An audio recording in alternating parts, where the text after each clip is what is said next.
Eva, c'est l'heure de se projeter dans un avenir proche, justement. Quel thème se dégage des programmes du soir? L'art des histoires et inversement des histoires d'art. Tout commence au Sénégal.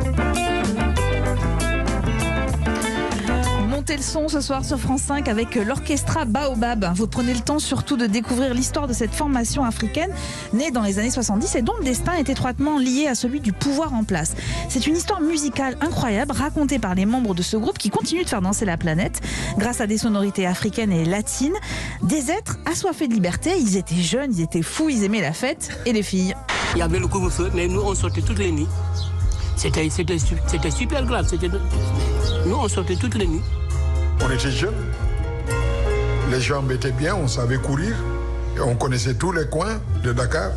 Donc ça ne nous empêchait pas de sortir la nuit et d'aller nous promener. Les boîtes ne jouaient plus, mais on pouvait aller voir nos nanas, nos amis et ainsi de suite. Je les adore. Alors le président Senghor a mesuré ce désir de liberté et c'est sous sa présidence qu'est créé le Club Baobab en plein centre de Dakar, une sorte de club à l'anglaise réunissant tous les meilleurs musiciens du moment. Ils vont s'affirmer, ils vont devenir des stars en Afrique jusqu'à la fermeture de la boîte, c'était en 1979.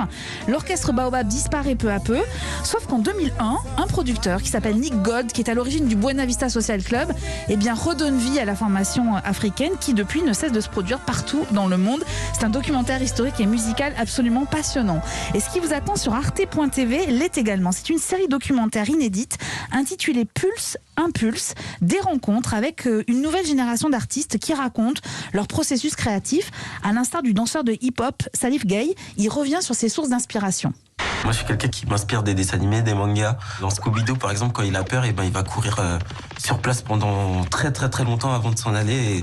Et je me suis tout le temps dit, mais pourquoi il restait sur place et tout. Et c'est des mouvements que j'ai gardé, les expressions du visage, que j'ai gardé en fait dans ma danse. Tout comme Michael, tout comme les Twins, tout comme Fred Astaire, tout comme James Brown, le mime Marceau, Charlie Chaplin. C'est des personnes qui m'ont impressionné.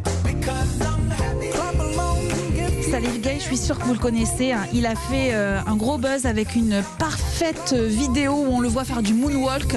Ah oui. Extraordinaire, voilà, ça a été vu des millions de fois et il a une joie communicative ce garçon. Vous allez le voir danser sur Happy qu'on entend, tout comme les autres artistes qui se racontent en moins de 7 minutes dans ces pastilles qui sont extrêmement bien mises en scène. Donc les musiciens de l'Orchestra Baobab vous attendent sur France 5 à 23h30 et les artistes de Pulse sont sur arte.tv. Merci beaucoup Eva Rock, merci beaucoup Bertrand Chameroy. À demain pour la dernière.